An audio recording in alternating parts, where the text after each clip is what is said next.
Assalamu alaikum wa rahmatullahi wa barakatuh. I wanted to make another point, and not many people know what I'm about to say now. Yeah? Especially in Salafi circles. They don't know this. And when I say this to people, people get shocked and surprised. But the evidence is clearly there, and I'll put it in the description box or something. It's clearly there. It relates to the stance that many people have on the one hand to Ibn Abdul Wahhab and his, let's say, stances towards takfir and tabdi'ah. Well, let's say takfir in particular, and on the other hand, Albani. So you'll find that, especially in modern day Madkhali movements, that Madkhalites and individuals who follow Ali Halabi and more Jordanian school of Salafism, both of which they will praise, okay, and say a great lot about both Sheikh Albani and Ibn Abdul Wahhab. Now, there's nothing wrong with كل إنسان يؤخذ منه ويرد عليه, accepting some parts and disregarding other parts. But there's a contradiction here. The contradiction relates to the aqadi mas'ala of takfir. Why? Because Albani had a completely different, yes, way of dealing with masail takfir than Ibn Abdul Wahhab.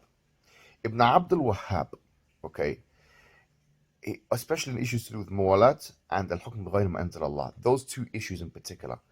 Muwalat is basically allyship with the disbelievers.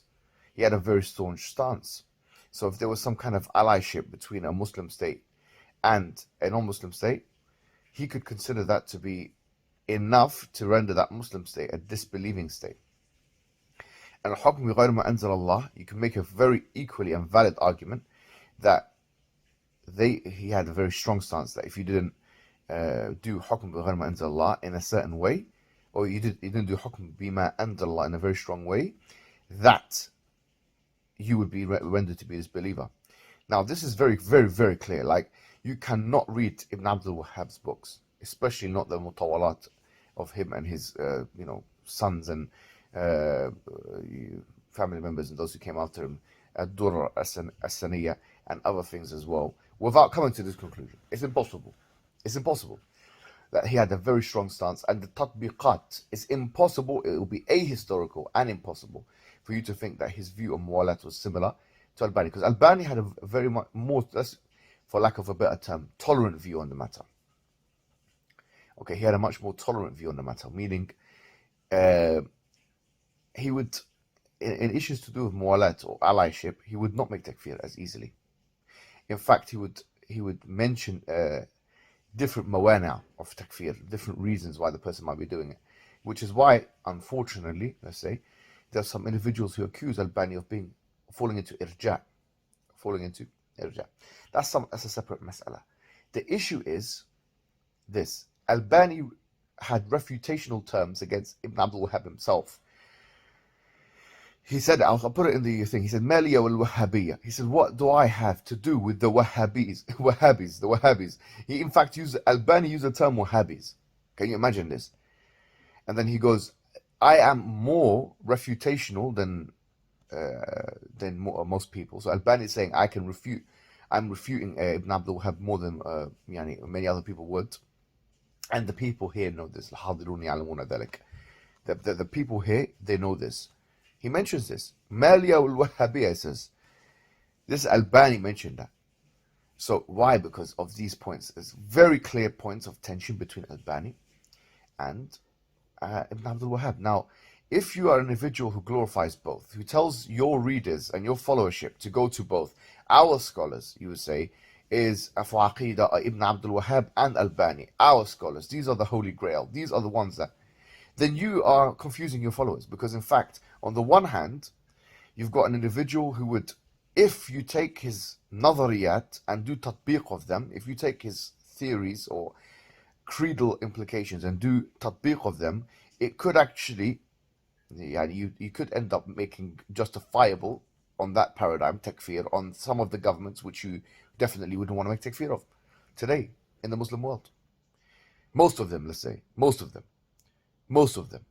But so then it wouldn't allow you to do, say, this issue of khuruj al-hakim and stuff like that. It would be a non-issue. If you take Ibn Abdul Wahhab's nadhariyat and do tatbiq of them.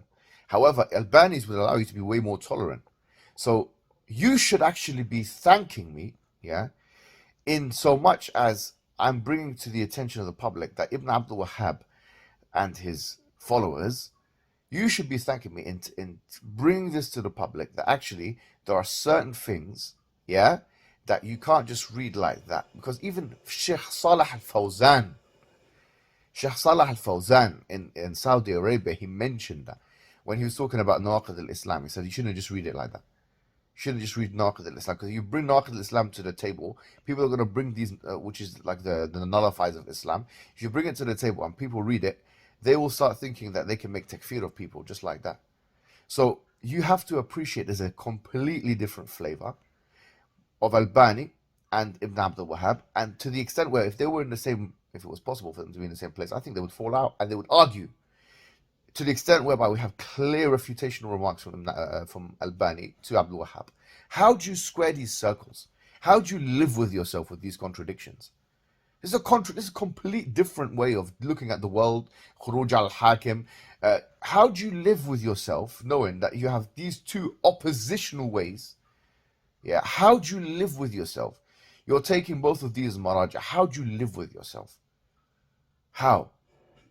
You have to be honest with yourself and say, actually, they had two different approaches, and I favor the approach of fill in the blanks, Albani or Ibn Abdul Wahhab. And if you say I follow the approach of X, then هذا يستلزم that you don't follow the approach of Y. And if you say I follow the approach of Y, then هذا يستلزم was not X. That's it. Which means that this one was wrong or this one was wrong. They cannot both be right. So